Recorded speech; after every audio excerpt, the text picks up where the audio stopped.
guys, leftover to dun sa ulam namin kagabi. Ito yung lechon liempo. Ayan.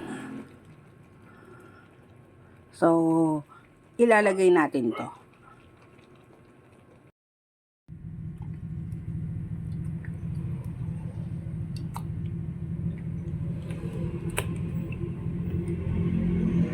Guys, this is Ma'am Shikons and nandito na naman ako sa kusina at magluluto ng another recipe.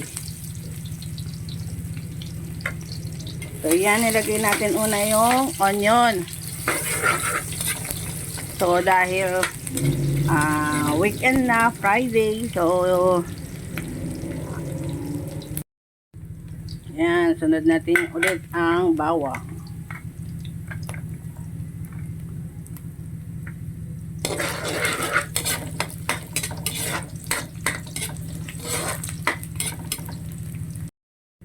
So, dahil Friday na at alam niyo na ang ating mga laman ng ref puro na lang mga tira-tira at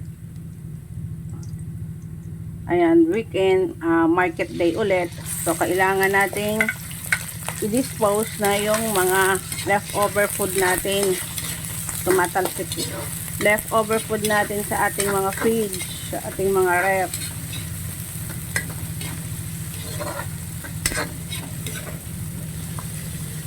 Recipe na to mga leftover na laman ng fridge ng ating ref na gagawa natin ng isang masarap na recipe, masarap na ulam at merienda rin. Yan.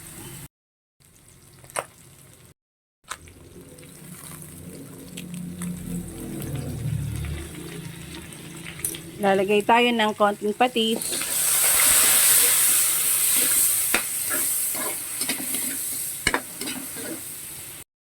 So this time, pupunta naman tayo ng Batangas. Yan, para sa kanilang specialty. Yan, sa mga specialty ng probinsya ng Batangas ang alae lomi. Lagyan na natin ang mga leftover na gulay. Ayan. So, mayroon ako natirang mga ilang pirasong mga gulay. Lagay natin. So, itong kalahati lang po ito yung sayote. Tapos, mga 5 piraso nung Baguio beans.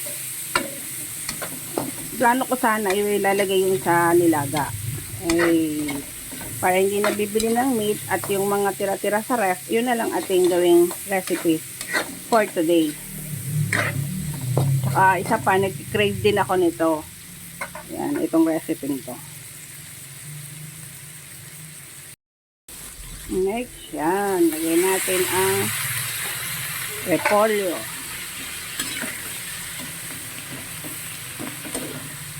So, ito yung kapiranggot na repolyo. Bali, parang ika-4 na bahagi lang nung pinaka 1/4 nung isang bilog na katamtaman ng laki.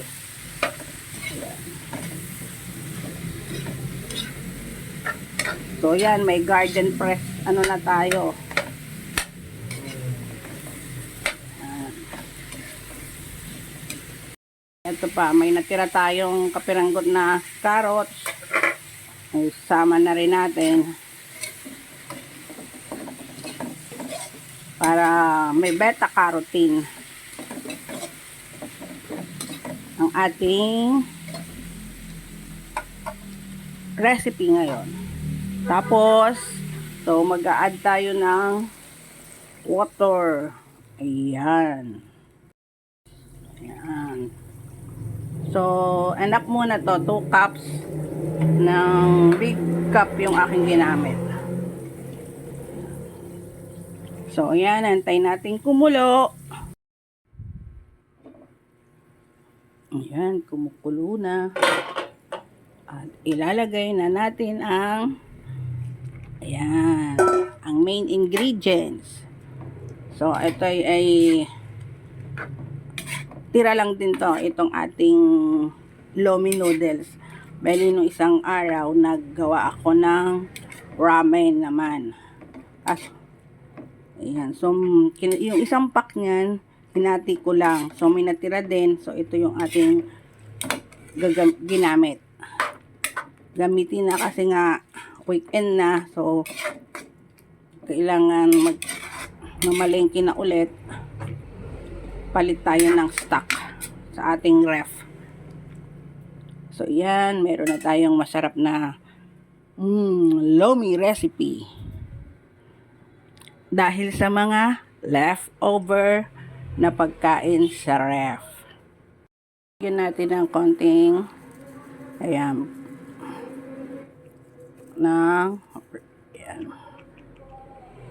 ayan yung pepper.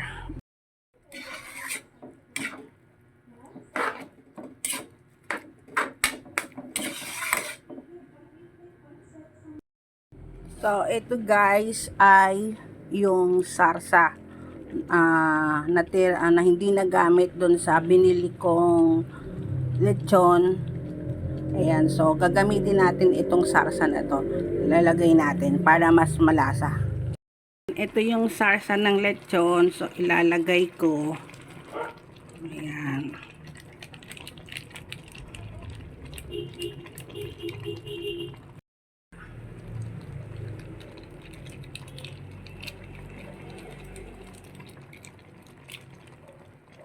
So, yan. Leftover din yung ating sarsa. Pero kagabi lang siya.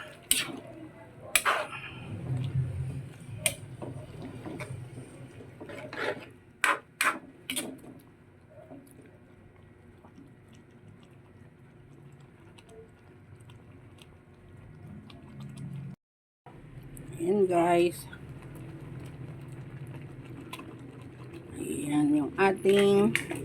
Yan yung ating leftover kagabing lechon.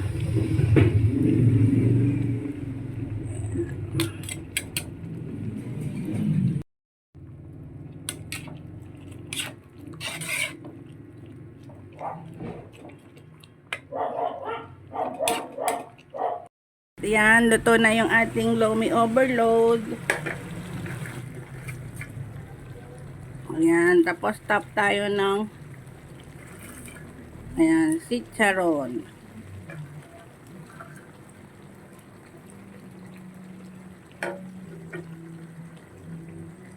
So, yan. So, thank you for watching, guys. And see you again sa ating susunod na masarap na recipe.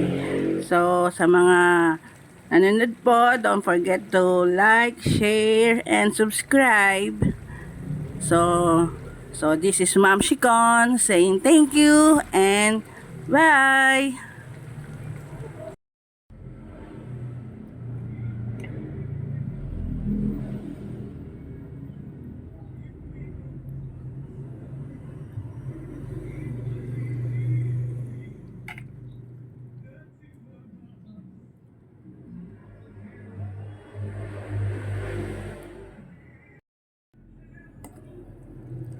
Ay, tikman na natin ang ating masarap na lomi.